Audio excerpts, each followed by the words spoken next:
Okay. We are already more than 10 minutes behind schedule. The timetable is very tight. We have two speakers who are each going to speak for 20 to 25 minutes. We have a 15-minute planned for questions, and I would like to make it clear that my objection earlier today was that the time being used for the questions was too long. If we want many people, and you've traveled a long way, many of you, at great expense, to be able to pose questions to the experts here, it's important that we keep it short and to the point. And there'll be opportunities to speak more in detail at other sessions or this evening or outside the program. But we welcome all questions, and there are no bad questions, but we want all those who have things to say to get the chance. The first speaker, José Antonio Martín Pallín, is well known. He's been both a prosecutor and a judge at the Supreme Court in Spain. He's been the president of the Human Rights Association, and he's going to talk to us about a case about a journalist, Spanish journalist, who was killed and the attempts to take it up in court, and also to talk about universal jurisdiction. I'd like to point out that it was on the initiative of the Brussels Tribunal that a campaign was started, and the International Anti-Occupation Movement, to record about all the journalists, both foreign and Iraqi, who have been murdered and assassinated in Iraq since the time of the occupation, along with academics and doctors. Iraq was perhaps one of the most dangerous places in the world to be, and no one has been held yet responsible for these crimes that have been committed. So without further ado, it's an honor to present Judge Pallín. Thank you, Mr. Chairman. Buenas tardes, buenas a todos. Voy a hablar en español. Y antes de abordar el tema relacionado con un cámara de televisión español asesinado por la tripulación de un tanque norteamericano en plena guerra y ocupación de Irak, me gustaría hacer una referencia a que mi país, España, vivió hace más de 70 años una guerra civil ocasionada por un golpe de Estado militar contra el gobierno legítimo de la República, que ocasionó cerca de 500.000 de muertos y desaparecidos, es decir, un auténtico genocidio. Al terminar la guerra civil, fueron exterminados más de 150.000 personas, 500.000 estuvieron internadas en campos de concentración, cientos de miles tuvieron que huir al extranjero, algunas murieron en campos de concentración nazi, en Auschwitz, en Mauthausen. Hubo una diáspora intelectual de gran parte de las cabezas pensantes de mi país por todo el mundo y, en cierto modo, creo que estamos legitimados para pensar que en aquel momento el derecho internacional hubiera sido muy útil para condenar al dictador, pero no pudo ser, y este es el otro aspecto que quiero tratar antes de comenzar. Tuvimos la decisión, tuvo un juez español, el juez Garzón, la decisión de relanzar el derecho internacional a través de la jurisdicción universal, poniendo en marcha un proceso por torturas y crímenes de lesa humanidad contra el dictador Pinochet. Hubo éxito inicial en esta forma novedosa de restablecer y de rescatar lo que ya había sido objeto de declaración jurídica por los tribunales de Nuremberg, y a partir de ese momento España ha sido, y espero que siga siendo, un líder en la persecución de los crímenes de lesa humanidad. Tenemos abiertos procedimientos contra el expresidente de la República China por el genocidio del Tíbet, por la persecución de la secta Falun Gong. Tuvimos abierto una causa contra el general Ríos Montt en Guatemala por genocidio, y en este momento está todavía abierta la causa que se sigue por el asesinato de un cámara de televisión española que seguía la guerra de Irak desde un hotel y que esgrimía como única arma el objetivo que quería enseñar al mundo parte de lo que allí estaba pasando. También murió otro periodista de la agencia Reuters y varios resultaron heridos. Creo que después de lo que hemos escuchado, nadie de la comunidad jurídica internacional tiene dudas de que la invasión de Irak fue un crimen contra la paz, un crimen de guerra, un crimen de agresión y un acto de intervención ilegal. No solamente el derecho internacional de los tratados, sino el derecho internacional consuetudinario no dejan duda sobre la calificación jurídica de la invasión de Irak. Si tomamos el artículo 6 del Estatuto del Tribunal de Nuremberg, podemos leer que los crímenes contra la paz, es decir, la dirección, la preparación, el desencadenamiento o la persecución de una guerra de agresión, o la participación en un plan concertado o en un complot para la realización de alguno de los actos mencionados, es un crimen de paz. Desencadenar una guerra de agresión no es solamente un crimen internacional, es el crimen internacional supremo y solo difiere de los otros crímenes de guerra por el hecho de que los contiene todos. Pues bien, lo que era válido ante la comunidad internacional, dicho por el Tribunal Militar de Nuremberg, sigue siendo válido hoy para calificar la conducta de los Estados Unidos y sus aliados, entre los cuales se encontraba España en ese momento, dentro de estos crímenes que en su día fueron condenados por los tribunales y rechazados por toda la comunidad internacional. Y en el contexto de esa guerra se produce un fenómeno que ya se está repitiendo en otros escenarios parecidos, que es la eliminación de la información sustituyendo el derecho constitucional que todos los ciudadanos de una sociedad democrática tienen a ser informados verazmente por la propaganda. Es decir, hemos retrocedido a las épocas del Tercer Reich.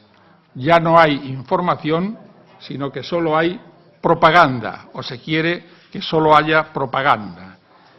Y para ello es necesario eliminar, intimidar, alejar, silenciar a los testigos incómodos que son los periodistas que tratan de contar parte de lo que está sucediendo en ese escenario. El ciudadano español José Couso, que trabajaba para el canal de televisión Telecinco, propiedad, como muchos sabrán, de Silvio Berlusconi, estaba trabajando en el Hotel Palestina junto con el resto de los corresponsales de guerra. Habían sido concentrados allí por orden y decisión de los mandos norteamericanos con el pretexto de que estarían más seguros y mejor localizados. Pero, a pesar de eso, se produce una acción insospechada de un tanque que dispara con el pretexto de que en el piso 15 del hotel había francotiradores, es decir, personas que armadas con un rifle David luchaban contra un tanque Goliat, lo cual hacía que la reacción, fuese cual fuese la realidad, resultase absolutamente desproporcionada. Un juez español inició una causa criminal contra los tripulantes del tanque, que identifica por sus nombres y apellidos para que los conozca la comunidad internacional. El sargento Thomas Gibson, que fue el que efectuó materialmente un disparo de un misil contra un hotel, el capitán Philip Waldorf y el teniente coronel Philip de Camp. Ahí están sus nombres en la lista de una orden de detención internacional que no se ha llevado todavía a efecto. El juez que ha seguido este asunto ha tenido problemas jurídicos y problemas profesionales importantes, no solamente en su país, sino también presiones que puedo decir personalmente que las he comprobado, porque me las ha contado él, intolerables por parte de la embajada y de las autoridades norteamericanas, para que considerase como una parte de la jurisdicción española, el segundo escalón encima del juez, que aquello había sido un acto de guerra y que como tal acto de guerra no podía ser considerado como un crimen de guerra. Después de muchos contratiempos y de muchas dificultades, el juez Pedraz decide iniciar una investigación in situ, es decir, pide autorización a las autoridades judiciales españolas para trasladarse a Bagdad y reconstruir, según términos judiciales, qué es lo que podía haber pasado en el día que se disparó contra el cámara de televisión José Couso. Esta inspección ocular se practica el día 28 de enero de 2011, con lo cual estamos ante una aproximación a la realidad y la verdad que nunca intentaron las autoridades norteamericanas. Nuestro sistema de jurisdicción internacional establece que cuando el país de origen de los acusados de un crimen internacional interviene activamente e investiga suficientemente, el Tribunal español le cede la jurisdicción al tribunal del país de origen del criminal. Pero se comprobó que en Estados Unidos no se había iniciado ningún procedimiento judicial, aunque hubiera terminado en archivo o de alguna otra manera, y que solamente había un informe militar dando un parte de actuaciones de lo que había sucedido ese día en el Hotel Palestina. Pues bien, el juez español que se persona en Bagdad, asistido por técnicos especialistas y por los testigos, es decir, algunos de los periodistas que habían estado el día en que se disparó el proyectil, comprueba que las excusas o las alegaciones de las autoridades norteamericanas carecían en absoluto de verosimilitud,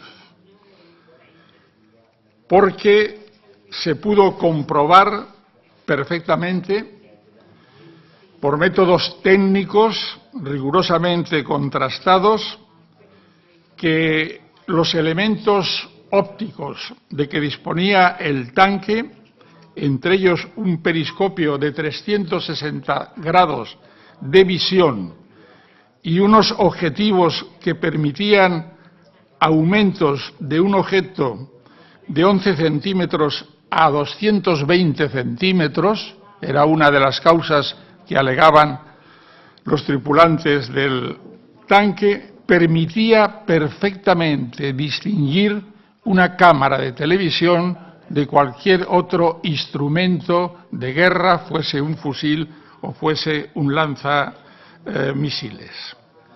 Los peritos, en sus conclusiones, establecieron que se podía apreciar con toda claridad, cito textualmente, que los individuos que estaban en el Hotel Palestina y los objetos que portaban eran exclusivamente instrumentos de información, es decir, cámaras y objetivos, cámaras de televisión y objetivos para fotos. Pero es que además los testigos pusieron de relieve, y esto está corroborado por el parte de los norteamericanos, que ellos se encontraban en la planta 9ª y que los supuestos francotiradores estaban en la planta 15, es decir, una diferencia de 6 plantas en la posición, lo cual hacía absolutamente improbable cualquier error. Pero no solamente lo hacía improbable por razones técnicas, sino que había habido testigos de la propia inteligencia norteamericana que habían avalado que la decisión se había tomado deliberadamente para evitar que los periodistas informasen y para conseguir que abandonasen inmediatamente o lo más rápidamente posible el escenario de la guerra.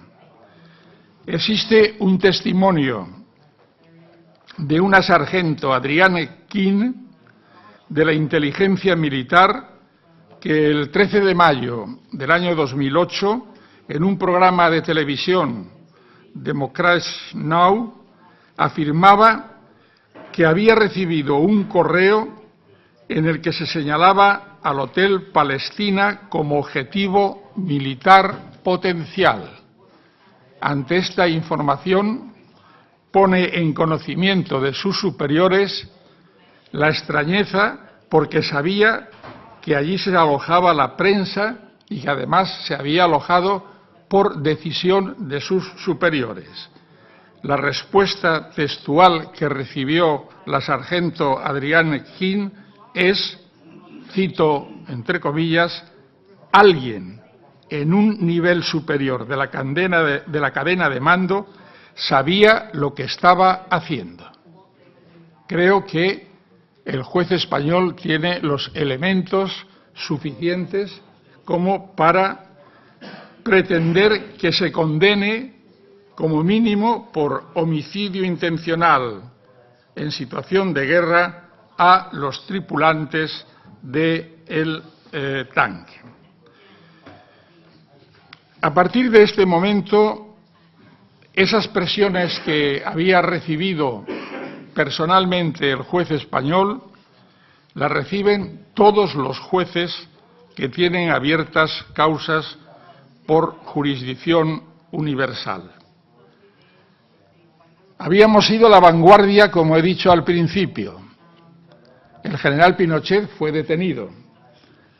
El general Pinochet, según decisión de la Cámara de Justicia de los Lores, fue considerado autor de delitos de torturas y se acordó su extradición a España. Pero, como sucede también en otros países, en el Reino Unido, la decisión de las extradiciones corresponde al ministro del Interior, Jack Straw, en aquel momento, que acordó no que Pinochet no era un criminal, sino que por razones humanitarias podía volver a Chile. En una silla de ruedas, milagrosamente se levantó de la silla cuando pisó el suelo chileno inmediatamente. El gobierno español ha recibido muchas presiones, me consta, sobre todo de China, de Israel y de Estados Unidos, para que cambiase sus normas sobre la jurisdicción universal. Eran las normas que estaban acuñadas según las reglas de Nuremberg aprobadas por la Asamblea General de las Naciones Unidas. Es más, nuestro Tribunal Constitucional había dicho que la jurisdicción universal no tenía límites en cuanto a sus autores, las víctimas y la naturaleza del delito, si se trataba de crímenes de lesa humanidad, genocidio o tortura. Pues bien, recientemente, hace escasamente un mes, el gobierno actual, de signo conservador, con el solo apoyo de los votos que tiene en el Parlamento, es decir, su mayoría absoluta, ha derogado prácticamente la jurisdicción universal, convirtiéndola en una caricatura de lo que debe ser con arreglo a las normas imperantes en la sociedad internacional civilizada. Ahora, para que se pueda perseguir un crimen de esta naturaleza, el autor tiene que residir en España. Es difícil imaginarse que un genocida venga a residir al país donde sabe que le pueden perseguir.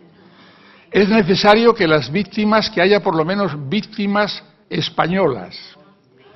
Y es necesario, esto ya lo exigía antes, que el país de origen donde se cometieron los hechos no haya iniciado una investigación seria y solvente. Con un matiz importante, antes era el juez que estaba investigando el que podía determinar si había investigación o no. Fue el caso de Guatemala. Nadie había investigado, se investigó después. Ahora tiene que ser el Tribunal Supremo el que decida si efectivamente hay una investigación en marcha o no.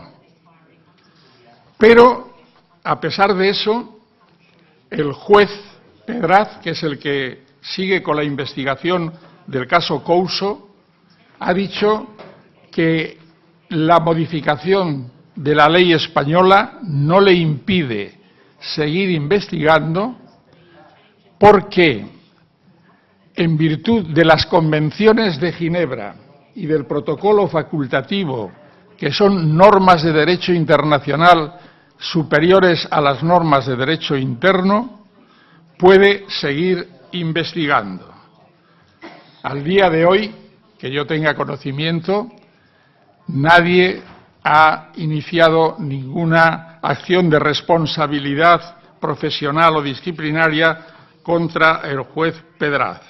Es más, el protocolo facultativo, como muchos de ustedes sabrán, tiene una norma expresa para los periodistas, que gozan de la protección igual que la población civil.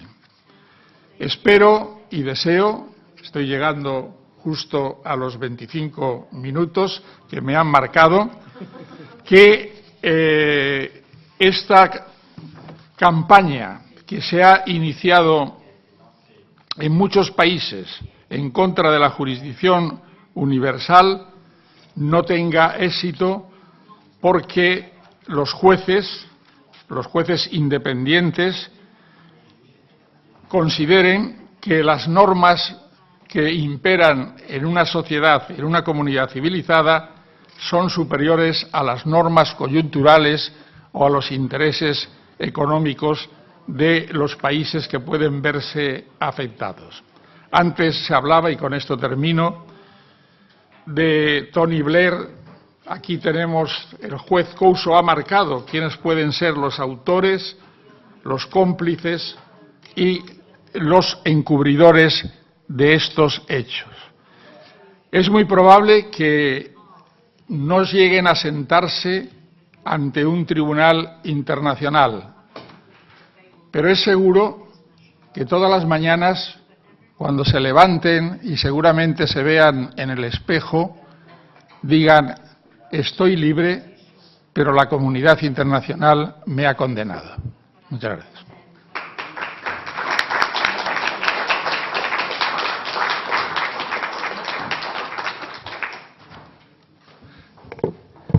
Thank you, Judge Pullen, for a very interesting exposition of the case.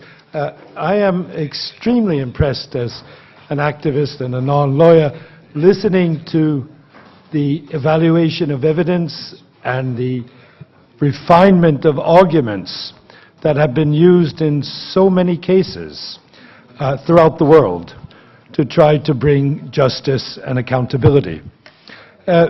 We activists want to see, we shout to the tower, and whether it be the Tower of London for Tony Blair or the ICC Tower in The Hague for Bush and the others, or any other court, doesn't make a difference. We want these people to be held responsible. We had the opportunity of meeting 2 years ago, by chance, the new head of the ICC when she visited the head judge, Stockholm. And a fellow activist, Siegen here, took the floor and demanded to know why the ICC was not investigating the crimes committed against Iraq. And she made us laugh, because she said, well, we looked at the reports and it has to be three things. It has to be planned, widespread, and systematic. And we said, so what's the problem? It's pretty clear it's planned, widespread, and systematic. But perhaps the evidence that was submitted in 2004, 2005 was not convincing, but so much more has happened since then, and we are entirely dependent on the work of the international legal community to push questions in that court and every other court available. But to do this, we have to have a clear understanding